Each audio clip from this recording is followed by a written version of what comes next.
Hello and welcome.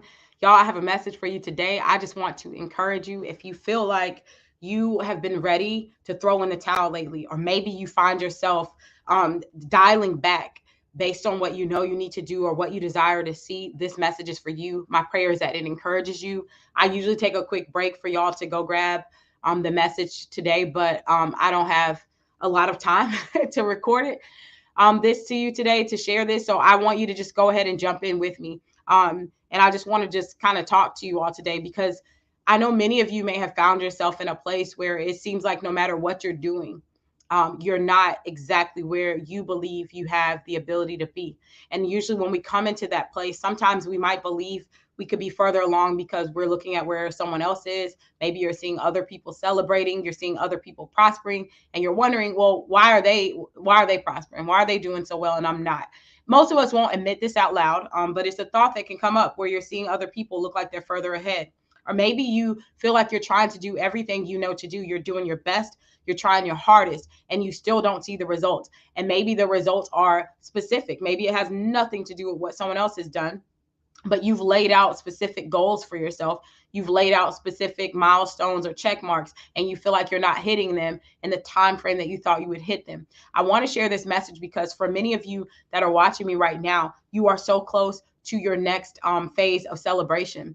And usually when we see others around us celebrating, it's indicative of where God is taking you. And this isn't one of those where people, want to get you hyped up, like just wait for the next, forget the now, because I also believe that in every season, God has given us the ability to find joy, to have peace, to have gratitude, to be thankful in whatever that season is, whether you're preparing for some level of increase or not. And that's what I want to talk about with you all today because this past week, and actually the past several weeks, I've had several people reach out to me celebrating. And I mean, it's gotten to the point that every time I connect with someone, I already know we about to be screaming. Like we are about to be screaming because of the excitement. And I think it's so amazing that people feel like I'm like that people feel enough of me to like want to tell me when things are happening for them because they know we are about to celebrate. I don't even want to get into all the details of some of the things, but it's just been so incredible. And mainly I don't want to get into details because I don't want to put other people's business out there, but I'm talking about licensing coming through, passing tests, being promoted, sitting amongst top officials in the nation, sitting amongst top officials, doors opening, so many exciting things. And as I was thinking about this, people just being established, that I talked about that at the beginning of the year, that this is a season of establishment and this is a time of celebration. And I know that there are many of you that maybe you're seeing so many people around you, they're celebrating, they're seeing new heights, and you might feel like you are not moving fast enough, or you feel like you're close, but you're ready to give up, or you're ready to throw in the towel. Some of you, maybe you're not even ready to throw in the towel, but you're taking steps backwards. You're kind of slowing down on what you know you need to do because you're feeling like and we all can relate at some point. Sometimes we can feel like because of the thoughts that we've had, like maybe you had a thought that you're not good enough, or a thought that you're not moving quick enough, or a thought that whatever those thoughts can be, we can allow those thoughts to define what we're allowed to do. But understand this, the thoughts are going to come. In fact, we hear and there are many verses that reference this, that talks about renewing your mind, and many tips that people will give you about casting down those thoughts and not entertaining it. But I want to share with you all today that those thoughts that you've had, whether it's of not being good enough, or thoughts that you've missed your opportunity, or anything that is not in alignment with, I would say, what I believe that's not in alignment with where God has called you to be, what God says about you, those thoughts cannot stop you from being where you need to be. It's time that we stand up and start countering those things. And for me, what that looks like is speaking what God's word says about my life. Now, I am so excited. I get to work with some amazing people. I'll probably share this person's info that talks about even like the mindset and the way that our brain even processes some of these thoughts and these things that we align ourselves with. And it's also important that we understand that just because you think a thing, just because you feel challenged in an area, that doesn't define what you're capable of doing. And the reason I want to share that with you today is because I hope that you can move beyond whatever limitations you woke up this morning with, whatever limitations that maybe you don't have today, but you're nervous that they might come back in a few weeks. My hope is that you realize that you are in a season of establishment and that it's time to celebrate. If you're seeing everyone around you being elevated, if you're seeing people around you being rewarded, if you're seeing people around you see all of these things that they've wanted and desired, or these things that they have set out to achieve, if you're seeing these achievements roll in, this is a season of celebration. And I'm not going to get cliche where y'all, if you've heard that quote, if God is blessing your neighbor, that means he's in the neighborhood. Like, I've heard that one. But what I want to encourage you of today is Joshua 1. And it talks about where we find our success. Joshua 1:7, it says, be strong and very courageous. And this is God talking to Joshua. Be careful to obey all the law my servant Moses gave you. Do not turn from it to the right or to the left, that you may be successful wherever you go. That you may be successful wherever you go. Keep this book of the law always on your lips. Meditate on it day and night, so that you may be careful to do everything written in it. Then you will be prosperous and successful. Have I not commanded you? Be strong and courageous. Do not be afraid. Do not be discouraged, for the Lord your God will be with you wherever you go. And it's so powerful, because sometimes we can think that we need to do these things in our own might. Literally, when God was speaking to Joshua about obeying his word, following the instructions, carrying out literally the strategic plan that he had given Joshua, he says, I'm going to be with you. And sometimes we can get into this place where we try to do all the heavy lifting on our own, where we feel like we have to have all the answers.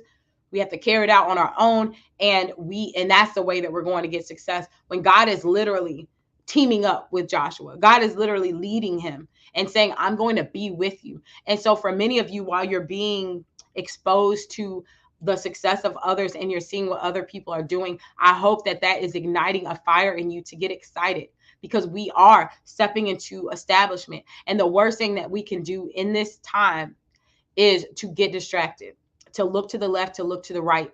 And even as he's talking about that, that may look like the comparisons. You may look to the left to see what someone else is doing, and now you're comparing what God is trying to do through you. Joshua didn't have time to look to the left. He could have been trying to look at what Moses was able to accomplish and all these things. But when God is calling you to something, that is the path that you are meant to be on. And looking to the left and looking to the right, that's also looking at other people's opinions, worrying about who believes in God and who doesn't, worrying about who trusts the vision that God's given you and who doesn't, worrying about all these things, when more often than not, you're looking at people that you probably wouldn't even want to trade places with them in the first place. You don't want their life. They don't want your life. So I just want to encourage you all today. If you're seeing adversity come up, if you're seeing challenges come up, if you've been challenged in your thinking, or if you're thinking that just because a thought has come up that you used to have, that now you're a prisoner to that thought, you're not. Because now you're in a place where you're more aware of the things that will come up to try to discourage you. By the time that Joshua was receiving these instructions, they had already been in the wilderness for years, for decades. So the same stuff that was tripping them up that first time, just because it's presenting itself again, it doesn't mean it has the ability to take you out. It's not going to stop you. It didn't stop them at this point from inheriting the promise. It didn't stop them from walking in the vision that they had been given. Both Joshua and Caleb, they believed that vision. And I really want to encourage you all today that just because those challenges are re-presenting themselves, just because these things are coming back up, this is a time that is not going to take you out. It doesn't have the power to stop you from crossing into that promise. It doesn't. And the fact that you're aware of it is not an indication to quit. It's not an indication for you to throw in the towel. It's literally something to celebrate. And the reason it's something to celebrate, it's because now you can do something about your awareness of this thing coming up. In times past, whenever these thoughts of a lack, or thoughts of inadequacy, thoughts of I'm not good enough, or this person's doing it better, this person's going faster. Now, in the past, that might have kept you circling those same mountains. Times past, that would have probably gotten you to quit. But guess what? It's a new you. It's a new you this season. Those things, they're not going to trip you up. And this isn't an age thing either. This isn't it wasn't about age. Joshua was younger than Moses. It wasn't about age. But I wanted to mention that. I don't know who that encourages, but it doesn't even matter. It's not about, well, someone at this age, they can't make it into the promise because they haven't had enough seasons. When you have been obedient enough, like God told Joshua there, I'm giving you the instructions for your success. There's no limit to that. It's whosoever will trust God for that type of success. Whoever is willing to trust God and allow themselves to line up with the strategy that God is giving you. That's open and available to anyone that is ready to walk in it. There's no limitations on that. And that's my encouragement. I'm just go ahead and wrap this message. That's my encouragement to you today. So start celebrate in advance. Even if you're seeing evidence of something that's not what you are expecting. Yes, there might be challenges. Even when Joshua, again, I'll hone in on this as I wrap, as he was getting ready to cross over, he was already warned there's going to be giants in the land, and all of our giants are different. There are things that may try to come up and convince you otherwise, convince you that you're on the wrong path, or convince you that whatever it may try to convince you of. But today, I'm telling you all right now, especially those of you who this message is for, I know much of it is for me. Much of this is for me right now. I'm feeling like, whew, I hadn't planned on coming on today with this message, but I'm actually having to switch out another message I had planned to share. It's because so many of us are at the brink of establishment. Understand this, and I think about Joseph as an example. I'm just gonna I'm gonna share this. I'm not gonna feel rushed because I was about to hop off, but this too, when Joseph was elevated to second in command from that vision that he had been given, when he got there, you could pretty much put comma and he lived happily ever after. When the vision that he had been given was established, he was established, like at the end of it, like he was established. It took a lot. He had to go through a lot of adversity. In fact, the worst adversity that he went through was right on the brink of his elevation. He didn't know at one point while he was sitting in prison that he was only days away from being elevated to second in command over an entire nation. He didn't know that.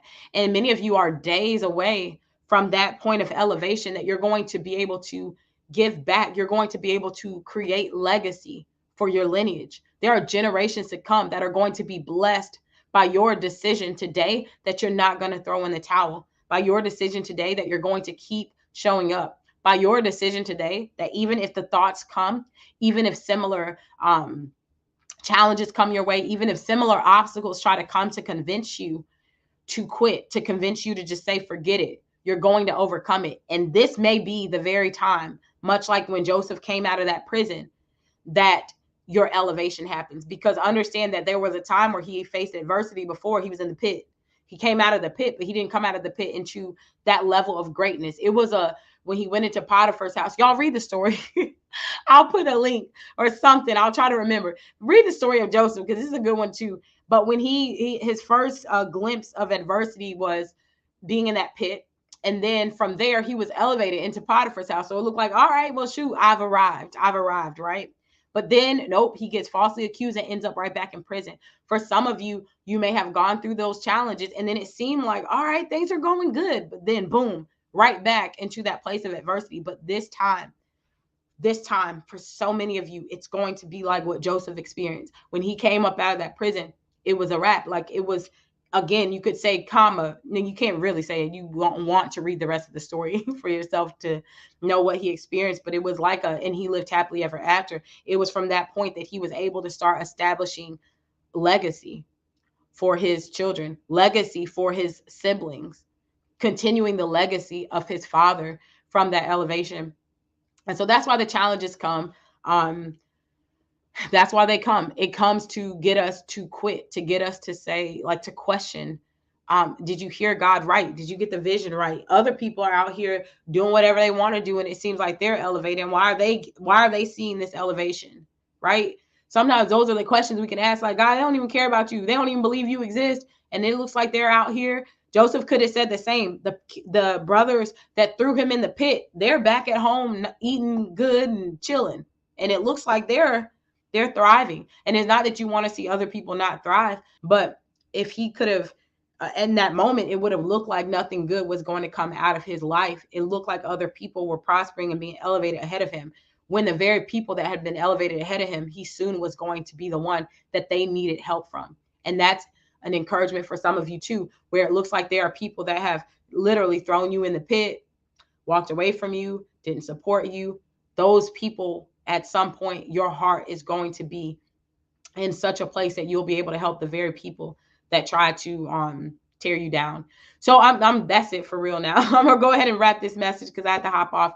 I hope this encouraged you. If it did, tell someone, tag someone. You can stay connected with me. You see it going down there at Erica Empowers across social media. If you are someone, if you have a message and you're ready to start sharing it, I help powerhouse women around the world literally turn their message into a movement. I have a group right now. We have a few thousand women in this group that are standing on their story. They're stepping out. They're getting tools. They're getting support to get clarity around that vision so they can show up and have accountability so that, yes, everyone may be soaring in this area or that area, but we're more concerned about where do you need to be in this season. So if you want to be a part of that community, you can go to increaseyourvoice.com, increaseyourvoice.com to get your starter kit. It's going to get you plugged into the community where it's just a great place to get support, but then also to get locked into the events that I have coming up where I'm helping you in the areas of PR, media, and marketing your message, as well as honing in on your story. So that's it, y'all. If this encouraged you, tag someone, tell someone. That's the best way that you can support. If you're watching me now in a place where you can either subscribe or follow, that's another awesome way to support here. And that's it. That's our message for y'all. Take care, and I will see you in the next video.